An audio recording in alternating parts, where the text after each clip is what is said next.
الحمدللہ۔ اب آ جائیے دوسری چیز کی طرف جو ہے وضو۔ تو پہلی حدیث صحیح بخاری اور مسلم کی متفق علیہ حدیث کہ آپ صلی اللہ علیہ وسلم نے فرمایا کہ جو شخص اچھی طرح وضو کرے اور اپنے اعضاء کو صحیح طریقے سے دھوئے تو اللہ تبارک و تعالیٰ اس کے جسم سے سارے گناہوں کو نکال دیتا ہے، حتیٰ کہ اس کے ناخنوں کے گناہ بھی جو ہے وہ بھی نکل جاتے ہیں، الحمدللہ۔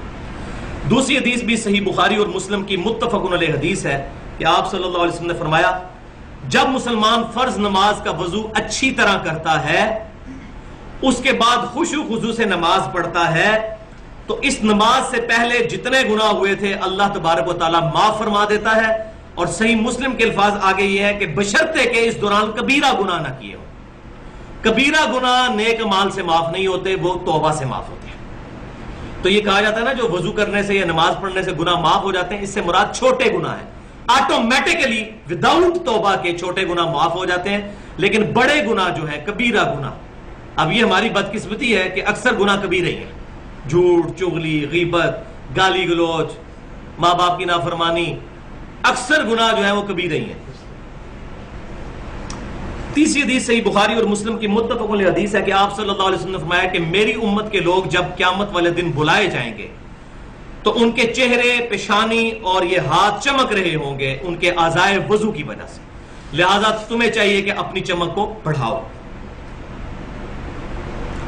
چوتھی حدیث صحیح بخاری اور مسلم کی متفق علیہ حدیث ہے کہ آپ صلی اللہ علیہ وسلم نے فرمایا کہ جب کوئی شخص نیند سے بیدار ہو تو اس کو چاہیے کہ وضو کرنے سے پہلے یا غسل کرنے سے پہلے اپنے ہاتھوں کو دھو لے۔ اس کو نہیں پتا کہ رات اس نے کہاں پر گزاری، یعنی ہوش میں نہیں ہوتا بندہ رات کے وقت، تو اسی کو فقہ کی ٹرمنالوجی میں مستعمل پانی کا مسئلہ کہا جاتا ہے۔ کسی شخص نے وضو اور غسل اس پر ضروری ہے نماز کے لیے یا جنابت کے لیے، تو اگر وہ بالٹی میں انگلی ڈال دے گا نا تو سارا پانی مستعمل ہو جائے گا، استعمال شدہ، ناپاک نہیں ہوگا، استعمال شدہ، اس سے اب وضو غسل نہیں اتر سکتا ہے۔ تو لہذا پہلے ہاتھ دھونے ہیں، اس کے بعد مگے کو ہاتھ ڈال کے اتنا ہی ہاتھ اندر کرنا ہے جتنا دھلایا ہوا ہے۔ تو یہ مستعمل پانی کا مسئلہ اس حدیث سے ثابت ہوتا ہے۔ استعمال شدہ پانی ہو گیا تو پھر لہذا انڈیلیں گے پہلے پانی کو، ہاتھ دھوئیں گے۔ یہ مسئلہ ہے جب برتن سے کریں، ہمارے لیے پرابلم نہیں، ہم نے ٹوٹی سے کرنا ہوتا ہے یا شاور سے، اس میں ایشو ہے ہی نہیں الحمدللہ۔ پانچویں حدیث صحیح بخاری اور مسلم کی متفق علیہ حدیث ہے کہ عبداللہ بن زید بن عاصم رضی اللہ تعالیٰ عنہ کو ریکویسٹ کی گئی کہ آپ صلی اللہ علیہ وسلم کا جو وضو تھا وہ آپ کر کے دکھائیے۔ تو عبداللہ بن عاصم رضی اللہ تعالیٰ عنہ، عبداللہ بن زید بن عاصم رضی اللہ تعالیٰ عنہ نے پانی کا برتن منگوایا، اس کو انڈیلا اپنے ہاتھوں پر 3 دفعہ اور 3 دفعہ اپنے ہاتھوں کو دھویا۔ پہلے انڈیلا، اس کے بعد اس برتن میں ہاتھ ڈالیں، پھر 3 دفعہ ایک ہی چلو سے کلی اور ناک میں پانی ڈالا، یعنی وہی چلو منہ میں بھی پانی اور ساتھ ہی ناک میں۔ علیحدہ علیحدہ سے بھی ثابت ہے، لیکن مضبوط روایتیں بخاری مسلم کی یہی کہتی ہیں کہ ایک ہی چلو لینا چاہیے کلی اور ناک کے لیے۔ یہ بھی ایک امپورٹنٹ مسئلہ ہے جو لوگوں کو نہیں پتا۔ تو 3 دفعہ انہوں نے ایسا کیا، پھر انہوں نے برتن میں 3 دفعہ ہاتھ ڈالا اور 3 دفعہ اپنے چہرے کو دھویا، پھر برتن میں 3 دفعہ ہاتھ ڈالا، اپنا دایاں بازو دھویا، پھر 3 دفعہ ہاتھ ڈالا اور بایاں بازو دھویا، پھر آپ رضی اللہ تعالیٰ عنہ نے پانی لے کر ہاتھ پر ڈال کر اپنے دونوں ہاتھوں سے پورے سر کو، یہ پیشانی سے لے کر پیچھے تک یوں لے کے گئے اور پھر آگے لے کر آئے، اس طریقے سے سر کا مسح کیا۔ اور اس کے بعد آپ رضی اللہ تعالیٰ عنہ نے فرمایا میں نے وہی وضو کیا ہے جو آپ صلی اللہ علیہ وسلم وضو فرمایا کرتے تھے۔ چھٹی حدیث رسول اللہ صلی اللہ علیہ وسلم سے صحیح بخاری میں ہے کہ اعضائے وضو کا ایک بار دھونا بھی ثابت ہے، 2 بار دھونا بھی اور 3 بار دھونا۔ قرآن پاک میں تو 1 دفعہ کا ذکر آیا ہے، لیکن احادیث میں 3 تک بھی ثابت ہے، 3 دفعہ بھی دھویا جا سکتا ہے۔ اب کچھ احادیث وضو میں احتیاط سے متعلق، یہ بہت امپورٹنٹ احادیث ہے۔ پہلی حدیث صحیح مسلم سے کہ مکہ سے مدینہ شریف کی طرف جاتے ہوئے آپ صلی اللہ علیہ وسلم نے راستے میں ایک جگہ پڑاؤ کیا تو صحابہ اکرام علیہم رضوان نے وضو کیا عصر کی نماز ادا کرنے کے لیے۔ تو کچھ صحابہ نے تیزی میں وضو کیا اور ان کی ایڑیاں جو ہیں وہ چمکتی ہوئی نظر آ رہی تھی۔ تو آپ صلی اللہ علیہ وسلم نے فرمایا کہ بے شک ایڑیوں کو خشک رہنے کی وجہ سے عذاب دیا جائے گا، وضو احتیاط کے ساتھ کیا کرو. تو اس سے بھی یہ بات پتہ چل گئی کہ وضو میں پاؤں کا دھونا ہی ضروری ہے، اور اس میں ایڑیوں کی خصوصاً سخت جگہ ہوتی ہے، سردیوں کے موسم میں اس کو صحیح طریقے سے ملنا چاہیے. دوسری حدیث جامعہ ترمذی اور سنن ابن ماجہ میں ہے کہ آپ صلی اللہ علیہ وسلم نے فرمایا کہ جب کبھی بھی تم وضو کرو تو اپنے ہاتھ اور پاؤں کی انگلیوں کا خلال بھی کرو. ہاتھ جب دھوئیں گے تو ہاتھ کی انگلیوں کا خلال کریں گے، اور جب پاؤں دھوئیں گے تو پاؤں کی انگلیوں کا بھی خلال کریں گے. اب احتیاط کا مطلب یہاں پر میں ایک چیز بتا دوں کہ یہ وضو کرتے ہوئے احتیاط کا مطلب اسراف بھی نہیں ہونا چاہیے اور کنجوسی بھی نہیں ہونی چاہیے، کیونکہ صحیح حدیث ہے، بخاری اور مسلم کی متفق علیہ حدیث ہے کہ آپ صلی اللہ علیہ وسلم ایک مد پانی سے وضو فرما لیا کرتے تھے. 600 گرام، یعنی آپ کی جو 1.5 لیٹر کی بوتل ہے اس کو آدھا کر لیں، اس سے آپ صلی اللہ علیہ وسلم وضو فرما لیا کرتے تھے. جامعہ ترمذی، سنن ابی داؤد اور سنن ابن ماجہ میں حدیث ہے، یہ تیسری حدیث، کہ آپ صلی اللہ علیہ وسلم اپنے ہاتھ کی چھوٹی انگلی کے ساتھ پاؤں کی انگلیوں کا خلال فرمایا کرتے تھے اور پاؤں کی انگلیوں کو دھویا کرتے تھے. پانچویں حدیث جامعہ ترمذی، سنن نسائی اور سنن ابن ماجہ کی ہے کہ آپ صلی اللہ علیہ وسلم جب سر کا مسح فرماتے تو شہادت کی انگلی سے کانوں کے اندر کا بھی مسح فرماتے. یہ کان بھی چونکہ سر کے اندر ہی داخل ہے، قرآن پاک میں ذکر نہیں، لیکن یہ کان سر کے اندر ہی داخل ہوتے ہیں، اس لیے اس کا مسح بھی ہوگا اس طریقے سے. اور انگوٹھوں کے ذریعے کان کی پشت کا مسح فرماتے ہیں. لیکن یہ جو گردن کا مسح ہے یہ کسی ضعیف حدیث سے بھی ثابت نہیں ہے. اور مزے کی بات ہے، فقہ حنفی کی جو اردو میں معتبر ترین کتاب ہے، 27 سال میں مفتی امجد علی صاحب نے لکھی بہار شریعت، اس میں بھی لکھا ہوا ہے کہ گردن کا مسح مستحب ہے. ان کی بھی جرت نہیں ہوئی کہ اس کو سنت لکھیں، لہذا گردن کا مسح کوئی ثابت نہیں، مستحب بھی انہوں نے اپنے بزرگوں کی وجہ سے لکھ دیا. قرآن اور حدیث کے اندر کہیں بھی ثابت نہیں کہ نبی صلی اللہ علیہ وسلم نے گردن کا کبھی مسح کیا ہو. تو یہ بہت امپورٹنٹ بات ہی میں نے بتا دی. گردن کا مسح نہیں، سر پورے کا مسح، یوں آگے سے پیچھے اور پیچھے سے آگے اور یوں، بس یہ ہے، دیٹس آل. چھٹی حدیث سنن نسائی میں اور سنن دارمی میں صحیح سند کے ساتھ کہ سیدنا علی رضی اللہ تعالیٰ عنہ نے دائیں ہاتھ سے ناک میں پانی ڈالا اور بائیں ہاتھ کی چھوٹی انگلی سے ناک کی صفائی کی. تو اس سے یہ بات پتہ چلی کہ ناک کو بائیں ہاتھ سے صاف کرنا چاہیے. ساتویں حدیث جامعہ ترمذی اور سنن نسائی کے اندر موجود ہے کہ ابو حیہ تابعی رحمۃ اللہ علیہ کہتے ہیں کہ سیدنا علی رضی اللہ تعالیٰ عنہ نے ہمیں ایک دفعہ مکمل وضو کر کے دکھایا پریکٹیکلی، جس میں آپ رضی اللہ تعالیٰ عنہ نے 3 دفعہ چہرے کو دھویا، 3 دفعہ پہلے ہاتھوں کو دھویا، پھر 3 دفعہ چہرے کو دھویا، بیچ میں کلی اور ناک والا بھی معاملہ. اس کے بعد آپ رضی اللہ تعالیٰ عنہ نے 3 دفعہ دونوں ہاتھوں کو بازوؤں سمیت دھویا، پھر پورے سر کا 1 دفعہ مسح کیا، پھر 3 دفعہ اپنے پاؤں کو دھویا.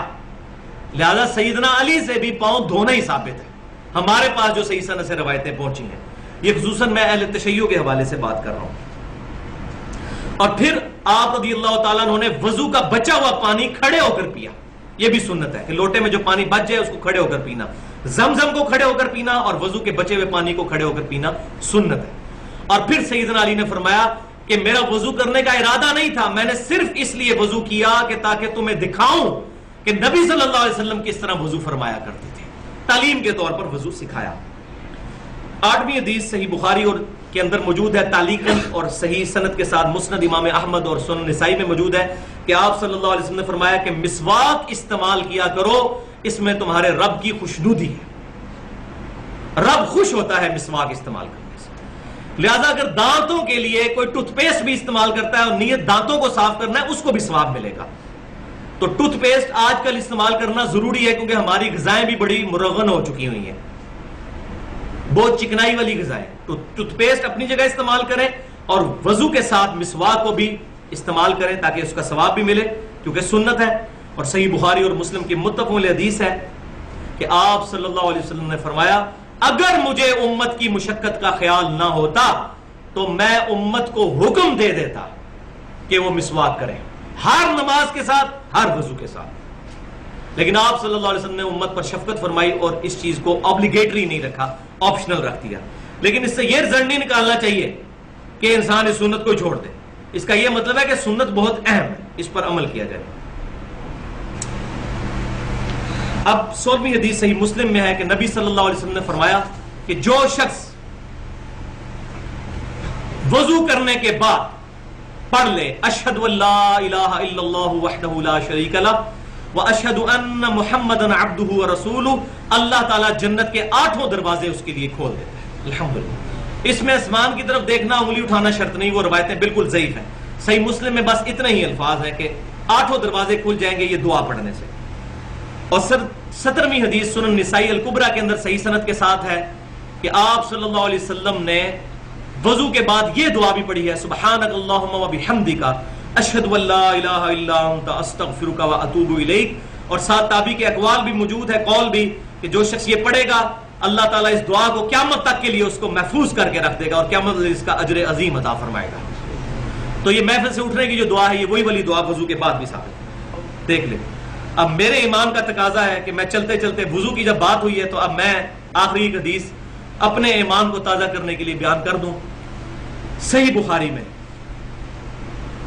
کتاب الشروط چیپٹر میں 4تھی حدیث ہے۔ سیدنا اربا بن مسعود رضی اللہ تعالیٰ عنہ جو اس وقت تک مسلمان نہیں ہوئے تھے، صلح حدیبیہ کے موقع پر وہ کافروں کی طرف سے ایجنٹ بن کر نبی صلی اللہ علیہ وسلم کے پاس آئے، اور جو کچھ پھر انہوں نے دیکھا وہ وجد آمیز منظر ہے۔ اربا بن مسعود کہتے ہیں کہ میں نبی صلی اللہ علیہ وسلم کی طرف ڈائریکٹ تو دیکھتا نہیں تھا، تو کنکھیوں سے ایسے سے کر کے دیکھتا تھا، ایسے ڈائریکٹ دیکھتے تو ظاہر روپ پڑتا تھا جناب، دل ہلتا تھا، پیغمبر کا چہرہ یہ جھوٹے کا چہرہ نہیں ہو سکتا، اور بعد میں وہ ایمان بھی لے آئے۔ اور صحیح مسلم میں حدیث ہے کہ عیسیٰ بن مریم کی شکل اربا بن مسعود سے ملتی ہے۔ یہ وہ اربا بن مسعود ہیں جو بعد میں مسلمان بھی ہوئے، پھر عبداللہ بن مسعود کے چھوٹے بھائی۔ وہ کہتے ہیں کہ میں کنکھیوں سے یوں تھوڑی دیر بعد یوں کر کے دیکھتا تھا۔ کہتے ہیں اللہ کی قسم میں بڑے بڑے بادشاہوں کے دربار میں گیا، میں نے کسی بھی بادشاہ کی اتنی تعظیم نہیں دیکھی جتنی محمد صلی اللہ علیہ وسلم کے اصحاب محمد صلی اللہ علیہ وسلم کی کرتے ہیں۔ خدا کی قسم نبی صلی اللہ علیہ وسلم جب وضو فرماتے ہیں تو وہ آپ صلی اللہ علیہ وسلم کے وضو کا پانی نیچے نہیں گرنے دیتے۔ آپ صلی اللہ علیہ وسلم کا بلغم شریف بھی صحابہ کے ہاتھوں پر آتا ہے، اور اگر کسی صحابی کو نہیں ملتا تو وہ دوسرے کے ہاتھوں سے مل کر اپنے چہرے پر ملتا ہے، اور قریب تھا کہ نبی صلی اللہ علیہ وسلم کا تھوک مبارک حاصل کرنے کے لیے آپس میں لڑ پڑے۔ اور جب آپ صلی اللہ علیہ وسلم بات کرتے ہیں تو اتنی تعظیم سے سنتے ہیں اور اتنی خاموشی سے کہ گویا پرندے ان کے سروں پر بیٹھے ہوئے ہیں، اور آپ صلی اللہ علیہ وسلم کے روب کی وجہ سے نظریں اٹھا کر آپ صلی اللہ علیہ وسلم کی طرف نہیں دیکھتے۔ کہتے ہیں میں بڑے بڑے بادشاہوں کے دربار میں گیا لیکن کسی کی ایسی عزت میں نے نہیں دیکھی۔ لیکن آج وہ بدبخت بھی ہیں کہ جنہوں نے اپنے صوفیاء اور بزرگوں کے بارے میں چیزیں منسوب کی ہیں، ان کے وضو کا پانی اور جھوٹا پیتے ہیں اور اس کو کمپیئر کرتے ہیں نبی صلی اللہ علیہ وسلم کے ساتھ۔ ایسے ظالموں کو تو انشاءاللہ قیامت والے دن اللہ تعالیٰ ہی پوچھے گا، سبحانک اللہم وبحمدک اشہد ان لا الہ الا انت استغفرک واتوب الیک۔ جو حق بات میں نے کہی اللہ تعالیٰ ہمارے دلوں میں راسخ فرمائے، اگر کوئی غلط بات میرے زبان سے نکل گئی جس بات میں اللہ تعالیٰ ہمارے دل سے محو کر دے، ہمیں کتاب و سنت اجماع کی تعلیمات پر عمل کرنے کی توفیق عطا فرمائے۔